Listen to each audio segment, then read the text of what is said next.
हैं मैया जी की दुर्गा सप्तशती के मंत्रों से और वैदिक मंत्रों से जो हमारे हवन होता है, उसकी जो आभा है वो हमारी मन की बुद्धि को एकाग्र करने के लिए, और जो धुआं है, अग्नि का जो धुआं है, वो धुएं की जब हमको लगता है तो उससे हमारे जो भी पाप हैं, जो भी विशेष पाप हैं, वो सब दूर हो जाते हैं। ऐसे धोने वाले दादाजी महाराज अवधूत रूप में, और उनकी जो परंपरा है, दादाजी महाराज जी, बड़े दादाजी महाराज जी, केशानंद जी महाराज जी, उन्होंने जो भी जन कल्याण किया, गाली दे के डंडा मार दिया, जिसको उनकी गाली दे दें, जिसको डंडा मार दे, उसका सब काम हो जाता है। अपन सब जो हैं दादाजी को शिव रूप में मानते हैं, और श्री हरि बोले भगवान छोटे दादाजी महाराज को विष्णु रूप में मानते हैं। गौरीशंकर महाराज को हमने पिछले आपको बताया था, आपको पता है, गौरीशंकर महाराज को दादाजी महाराज ने शिव रूप में दर्शन दिए, और गुरु परंपरा में जो भी जिसको आदेश हो जाता है उसका वो निर्वाह करते हैं। हमारे हिंदू सरकार जब बड़े दादाजी महाराज की सेवा में गए, उनके दर्शन हुए, जैसे दर्शन बोले अच्छा राजा हो, स्टेट के राजा थे, एक राजस्थान में छोटी स्टेट थी, वहाँ के राजा थे, जैसे उनको दर्शन बोले अच्छा राजा हो, अच्छा मेजर जनरल हो, अपनी स्टेट की छोटी सी फौज थी, उसके मेजर जनरल भी थे, अच्छा मेजर जनरल भी हो, अच्छा अब वो सब छोड़ो, हमारी फौज में भर्ती हो जाए, हमारी फौज में शामिल हो जाए। उसी दिन गुरु महाराज ने जो है अपना जो भी इस्तीफा वहाँ स्टेट को भेज दिया, बस संत बन गए। गुरु महाराज की दया से राजा जो हैं वो सन्यासी बन गए, संत बन गए, क्योंकि राजवाड़े में और बिल्कुल यंग थे उस समय, 18-19 साल की उम्र थी, शादी वगैरह हुई नहीं थी, कुछ भी नहीं किया था। मैं शुरू से गुरु प्राप्ति का था कि मुझे गुरु प्राप्ति के लिए हमारे गुरु महाराज जो हैं बद्रीनाथ, जब काफ़ी संतों के हिमालय में गए, पर कहीं मन नहीं भरा।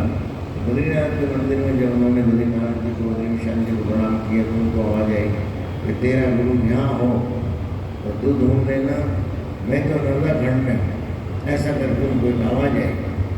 बद्रीनाथ जी के प्रणाम करने के बाद एकदम से ऐसी आवाज़ आई कि उसी समय फिर वहाँ वो तो राजस्थान के रहने वाले थे, वहाँ के स्टेट में रह जाते हैं, उनको कहना कि यहाँ से हाँ नर्मदा खंड, नर्मदा उनका पता भी नहीं था। तो वहाँ कुछ संतों से मिले, उनसे पूछा तो बोले नर्मदा खंड को, नर्मदा जी की जो तट है उसको बोलते हैं, नर्मदा जी किनारे चले जाओ। नर्मदा जी किनारे जब आए, नर्मदा जी किनारे आने के बाद जो है जबलपुर पहुँचे, जबलपुर के बाद नर्मदा जी के दर्शन किए, और दर्शन करने के बाद, स्नान करने के बाद उन्होंने किससे पूछा कि नर्मदा तट, तो बोले नर्मदा तट जो है ये उत्तर तट है, दक्षिण तट है। तो बोले मुझे ऐसा होगा कि तेरा गुरु वहाँ हो तो यहाँ ढूंढ लेना मदीना हिमालय में, नहीं तो मैं तो नर्मदा खंड में हूँ। बोले भाई ये नर्मदा जी के दोनों जो तट है, उत्तर तट दक्षिण तट, इनको नर्मदा खंड कहते हैं। बोले नर्मदा खंड ये है, इसलिए तुम पूछे थे कि तुम नर्मदा जी परिक्रमा करो, मिल जाओगे तो मिल जाएंगे, ऐसा ऐसा उनसे कहा। तो उन्होंने नर्मदा जी परिक्रमा शुरू कर दी हमारे हिंदू सरकार। जैसे ही गुरु महाराज परिक्रमा लगाते रहे, फिर साई किनारे पास जब पहुँचे तो वहाँ नर्मदा जी महाराज की बड़ी अद्भुत लीला होती रहती थी, गाली बकना, डंडा मारना। तो जैसे ही गए तो पहली बात तो जब वहाँ गए तो ये देखा उन्होंने, फिर उनको खूब भूख लग रही थी। भूख लगने में उनको ये लगा कि प्रसाद मिल जाए, मंगत हो रही थी, पर किसी ने प्रसाद नहीं दिया, प्रसाद पूरा हो गया।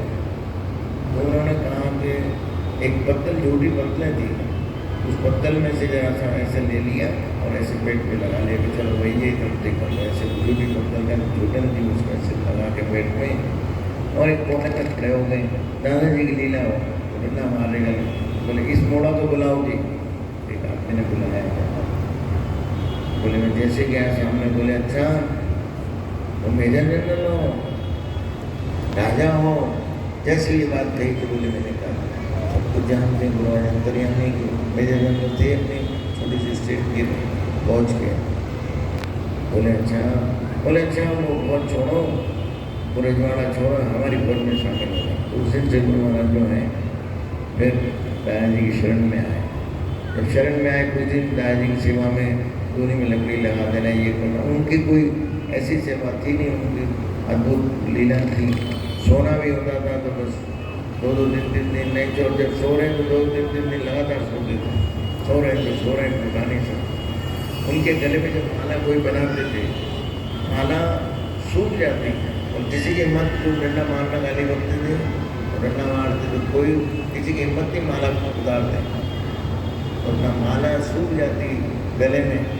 जब वो शहर में होते थे तो एक ही खाली ये जमाई करके दे दिया वहाँ पे साइन गिरा में, वो धीरे से कैंची से उसको काट के निकाल देता।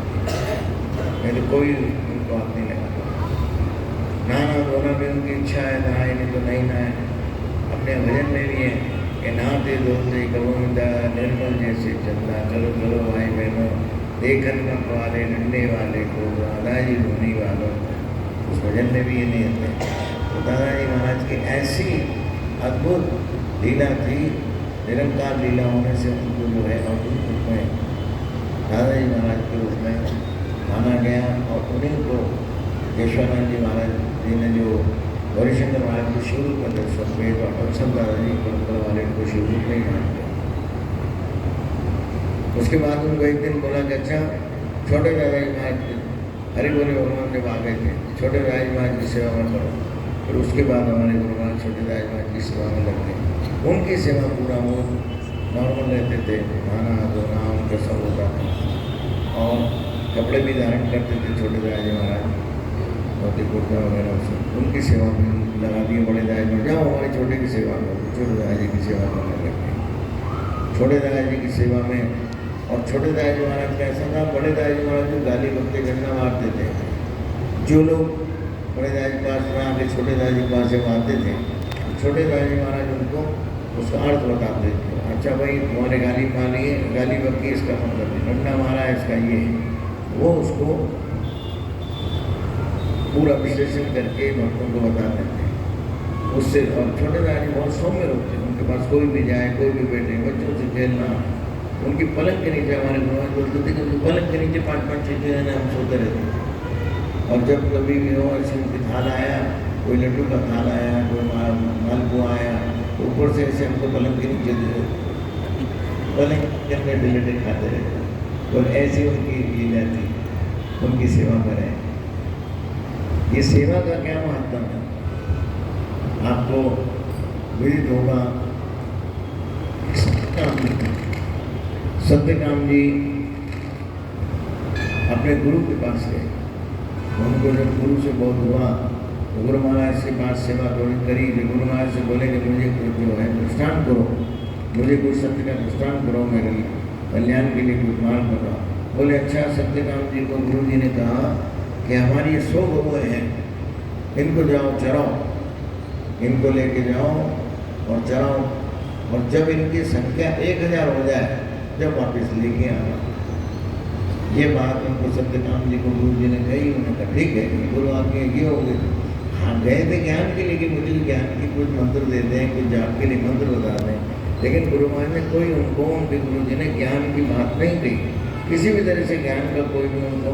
लेकिन उनको ये कहा कि अच्छा ये हमारी 100 गौएँ हैं, इनको ले जाओ चलाओ, और जब इनकी संख्या 1000 हो जाए जब आ जाना फिर तुमको ज्ञान देंगे। उन्होंने कहा जो आ गया। कहने का देखो तात्पर्य है कि जो आ गया। ऐसे हमारे गुरु महाराज का जाओ छोटे दादाजी की सेवा करो, गुरु आ गया ऐसी चीज़ें खड़े हो जाओ, खड़े हो जाओ, बैठ जाओ, बैठ जाओ, ये गुरु आ गया है। गुरु आ गया जैसे उनको बोला सत्यकाम जी चले उन 100 गौओं को लेके। तो 100 गौओं का जो परिवार था उसमें गाय बैल बछड़े सब थे, वो लेके जंगल में गए। पहले खुली जगह बहुत थी, 4 चरागाह थे, वहाँ चले गए दूर जाके उन्होंने गौओं को चढ़ाया। और इतने मस्त में सेवा में, गुरु की सेवा में, तो उनके गौओं की सेवा करना, उनको चराना, उनको गोबर उठाना, उनकी सेवा करना। उनको अब 100 से 1000 गौएं होने में कितने साल लगेंगे? कम से कम 20-25 साल लग गए होंगे, लेकिन उन्होंने सेवा करते रहे। अब उनकी आभास ही भूल गए कि कितना समय हो गया है, सेवा में इतने तन्मय हो गए, इतना मन का सेवा में विग्रह हो गया कि उनको किसी भी तरह समय का आभास ही नहीं हुआ। जब समय का पता नहीं चला, 1000 संख्या होने पे उन्हीं लोगों में से एक वृषभ, एक बैल ने उनको कहा कि सत्यवान, हमारी संख्या 1000 हो गई है, हमें गुरु जी के पास लेके चलो। बैल ने कहा, जब उनको याद आया कि इनकी संख्या 1000 हो गई है, तो बैल बोल रहा है, बैल कैसे मनुष्य की आवाज में बोल रहा है। पहला उनका दृष्टांत ये हुआ, पहली बात ये उनको दृष्टांत हुआ कि भाई बैल ने बोला कि हमारी संख्या हो गई है 1000, लेके चलो।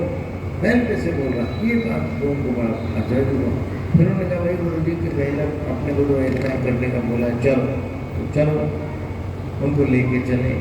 इसी तरह से उनके पास जो है बीच में उनको सर्प मिला, जो काफी दूर थे, सर्प मिला। सर्प के पास जब गए, जैसे वहाँ से निकले सर्प खड़ा, सर्प ने वहाँ से बोला, अच्छा सत्यकाम, तुमने गौओं की सेवा करी है, गौ जैसी तुम्हारी बुद्धि हो जाएगी, ऐसा कह के उसके आगे जो आगे गए तो एक पक्षी था, पक्षी ऊपर से कौवे ने जो है मनुष्य की आवाज में उनसे बोला, बोले सत्यकाम, ज्ञान ध्यान की नहीं है, सेवा मार्ग सबसे बड़ा है। तो तुमने लोगों की सेवा करी है, तुम्हारी वाणी जो है सफल हो जाएगी, जैसा तुम बोलोगे वैसा हो जाएगा। ऐसा उस लोगों ने वैसा था। इस तरह से आके एक और उनको जल वो मिला, जल पार करते एक वृक्ष मिला। वृक्ष के छांव में रात को गौ माता को लेकर सो रहे थे, सुबह उठे तो वृक्ष झुका, वृक्ष की डालियाँ झुकी और वृक्ष की डाली ने उनके पैर छू लिए, उनके पैरों तक डाली आ गई। और वृक्ष जैसे नीचे हुआ, उन्होंने कहा कि भाई तुम वृक्ष ऐसे कैसे नीचे हो गए। बोले वृक्ष बोले मतलब सब पौधा जो था, जो विक्रम का यदुवी बोला था, उसमें से आवाज़ आई, उनको मनुष्य की आवाज़ आई। बोले तुमने गौओं की ऐसी सेवा करी है कि तुम्हारी प्रकृति भी पैर छुएगी, प्रकृति भी तुम्हारा कहना मानेगी, तुमको कि बारिश हो जाए बारिश हो जाएगी, तुमको हवा चल जाएगी। ऐसा बोले तुमने गौओं की सेवा करी, इसलिए हम प्रणाम कर रहे हैं। तो वृक्ष ने झुक के प्रणाम किया। ऐसा उनको ये दृष्टांत हुए। उसके बाद जब आए गुरु जी के पास, बोले गुरु महाराज, आपने कहा था कि 1000 लोग हो जाए जमाना, तो 100 से 1000 हो गई, मैं लाया हूँ, करो अब कलम में आप नज़र कर लो। बोले सत्यवान, फिर उन्होंने गुरु महाराज से अर्जी करी। बोले गुरु महाराज, अब मुझे दृष्टांत करो, 1000 लोग में आपकी सेवा हो गई, अब मुझे कुछ ज्ञान दो। बोले हम तुम्हें क्या ज्ञान देंगे, तुम्हें तो अपने आप ज्ञान हो गया। फिर गुरु जी ने मुझसे बात बताई। बोले अच्छा, तुम्हें वृषभ ने क्या बोला, तुमने कहा, तुमने पहले पूछा गाय तुमने गिनी। बोले माता गुरु जी गिनी नहीं, लेकिन वृक्ष था एक वृषभ जिसमें जो बैल था, उस बैल ने मुझे बुला के हमारी संख्या 1000 होगी, ले चलो। बोले अच्छा। बोले फिर उसके आगे सर्प ने क्या कहा, उन्होंने वो बात बताई। बोले वो गौवा पक्षी ने क्या कहा। बोले अच्छा, पौधे ने क्या कहा। बोले पौधे ने ये कहा। बोले देखो ये चारों जो दृष्टांत है, तुम्हारा ज्ञान पूरा हो गया, उसका आपको ज्ञान देने की जरूरत नहीं, लेकिन जो तुम्हारी सेवा है उस सेवा से ही तुम्हें ज्ञान की प्राप्ति होगी। तो कहने का तात्पर्य आप सबसे ये है कि भजन करने से, मनन करने से, जब जाप करते हैं उससे प्राप्ति तो है, लेकिन सेवा मार्ग सबसे सरल। गुरु महाराज की जो सेवा है, झाड़ू लगाओ, झाड़ू यदि हमने लगाई और उसमें मन लगा या ना लगा, बिना मन से भी लगाई, घर की यादें आ रही, घर की बातें यादें आ रही है, लेकिन फिर भी झाड़ू लगा दी, यदि झाड़ू चौक की सफाई हो गई है तो आपकी हाजिरी पूरी हो गई, उसका फल मिलेगा। क्योंकि मनुष्य रूप में मन को एकाग्र करके मन को मार की सेवा करना या मन के मार के भजन करना बड़ा मुश्किल है आप सब ग्रस्त लोगों के लिए। तो इसीलिए सेवा मार्ग जो है वो ग्रस्तों के लिए सबसे उचित है। इसी तरह से गुरुओं की सेवा, संतों की सेवा, ब्राह्मणों की सेवा और गुरु दरबार की, गुरु आसन की सेवा, कुछ नहीं हो तो आपके घर में जो ठाकुर जी का मंदिर है, जो ठाकुर द्वारा आपने बनाया है, उसकी सेवा करो। ठाकुर जी को, दादा जी महाराज को, गुरु महाराज को, ठाकुर जी को स्नान कराओ। जो भी फूल हो या फूल की पत्ती चढ़ाओ। और जो भी अपना मंत्र गुरु महाराज ने दिया है या जो भी नैसर्गिक हमारे वैदिक मंत्र हैं, उनकी प्रार्थना करो, उनको सुनाओ। उनके सुनने से उनकी जो प्रसन्नता होगी, उसकी प्रसन्नता की दृष्टि जो होगी, उस दृष्टि से ही हमारे जीवन का कल्याण होगा। ये निश्चित है। किसी भी तरह से मंत्र ध्वनि से या हमारे स्वामी गुरु के भजन से किसी भी तरह से जो है प्राप्ति नहीं हो, ऐसा नहीं हो सकता। अभी जैसे हमारे भैया जी ने मंत्र को भजन सुनाया, आनंद आया, तो हमें मणिपुर की याद आ गई।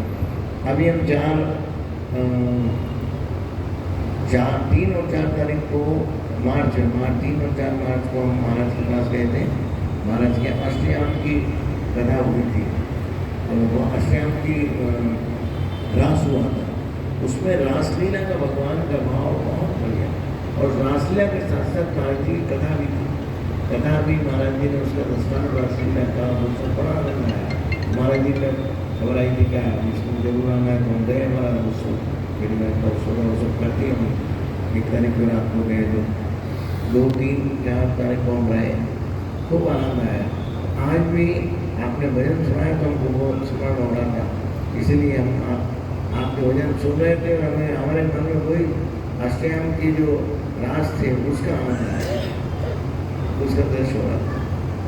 तो कहने का तात्पर्य ये है कि जब हम भजन को मन से सुनेंगे, मन से करेंगे, तो भगवान की आकृति या भगवान की विकृति हमें जरूर दर्शन होगा। भले ही वो झलक के रूप में हो या स्वप्न रूप में हो, किसी भी रूप में उनकी जो प्रदर्शने से उनकी जो दशा है, उनकी स्वप्न हमें जरूर दिखाई देती है। हम उसको माने या ना माने, लेकिन उनकी प्रदर्शने से उनकी जो उपस्थिति है, उनकी जो दया है, उसका आभास होता ही होता है आप सबके मन में। इसी तरह से बहुत साल की बात है, हमारे को गुरु महाराज ने छोटे थे मेरे को 5-6 साल की उम्र में गुरु महाराज ने हवन, पहले नहीं अब तुम हवन किया करो, तो हमसे हवन कराना शुरू कर दिया। उनसे हवन कर रहे हैं, तो गुरु महाराज के जो आदेश है, तो एक दिन मन में मेरे ख्याल में 8-9 साल का हो गया जब की बात है, 8-9 साल की उम्र हो, मेरे मन में आया कि भाई मैया के दर्शन है, मैया का हवन है और माई का हवन है। और एक दिन गुरु महाराज ने कहा देखो बेटा, बाबा माई केड़ी घाट में वहाँ जल रूप में है या अग्नि रूप में है? अग्नि रूप में माई रहती है, अपने धोनी मैया जो है वो रूप है, बाबा जी का रूप है। अब ये मन में बात सोचते सोचते गुरु महाराज की दया से उस दिन जब हवन किया, हवन करते करते हवन की लौ के ऊपर जैसे रंगाई बैठी हुई जैसी आई बैठी हुई कमल के ऊपर रंगाई, ऐसे दर्शन हुए।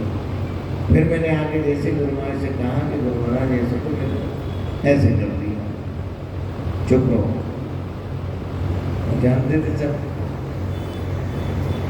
मैं उनको बताने लगा गुरु महाराज आगे से दर्शन हुए, हम में से धर्माई के दर्शन हुए, तो गुरु महाराज ने ऐसे कर दिया। तो कहने का ये मतलब है कि गुरु महाराज को सब पता था, जो हमें दिखा हमें बताने की जरूरत नहीं, हमें जो पहले पता था इसलिए मैं कह दिया जब इसलिए हमने तो आता ही नहीं, तो हम बताते नहीं ये बात। आप सब भी दुर्गा जी के रूप में, राधा जी के रूप में जब भगवान हो उसका ध्यान करें, वैसा ही आपको भी दर्शन होगा, इसमें कोई संदेह नहीं है। इसलिए दादाजी के सत्य के दरबार में हम बैठे, सत्य सत्योनिष्ठ जाए थे। जो सत्य है वो हमेशा स्थिर है, और सत्य का जो अणु है वो सबके मन में कण है। जिस तरह से भगवान की जो आत्मा रूप का अंश है वो वही आत्मा रूप है हमारी, भगवान का ही अंश है, प्रकृति का ही अंश है। तो उसी तरह सत्य का अंश भी हमेशा सबको है। किसी को बोलो झूठ बोल के दिखाओ, झूठ बोल के दिखाओ, लेकिन झूठ बोलते बोलते भी सत्य बोलने लगता है। बच्चे पहली करते हैं ना, पहली करते हैं, जब देखो अच्छा ये इस बात को नकारात्मक बोलना, वो बोलते बोलते सकारात्मक बोलने लग जाता है। तो सबका अंश तो हमेशा सबके अंदर है। कुछ लोग हम अपनी प्रवृत्ति के कारण उसको दबा देते हैं, कुछ लोग उसको उजागर करते हैं। गुरु महाराज उसका आवरण खोल के हमारे सत्य को ग्रसित कर देते हैं। यही गुरु कृपा होती है। इसलिए हम सब जो हैं दादाजी के दरबार में एक ही चीज से गुरु महाराज दया करें, ऐसी कृपा करें, ऐसी दया करें कि हमारा मन भजन में लगे, हमारा मन जो है और भगवान में विश्वास पड़े। गुरु महाराज में जो जिसको मानता है, यहाँ सब तरह के मानने वाले लोग हैं, दादाजी को मानने वाले लोग भी हैं, गुरु जी को मानने वाले भी हैं और भगवान को मानने वाले हैं। सभी 5 उंगली बराबर नहीं है, ये हम भी सब समझते हैं। 5 उंगली बराबर नहीं होती है। तो इन्हीं भीड़ में बहुत लोग दादाजी को मानने वाले हैं, जैसे हम दादाजी को ही भगवान मानते हैं। कुछ लोग भगवान को मानते हैं कि गुरु भगवान को मिला था, ये परंपरा को मानते हैं। तो अपने अपनी जिसकी भी मानता जहाँ है, बस उनकी अड़िंग विश्वास यदि रहेगा तो उसमें सत्य काम जैसी उसको दृष्टांत होगा। इसमें किसी भी तरह का संदेह नहीं है। बोली मेलिया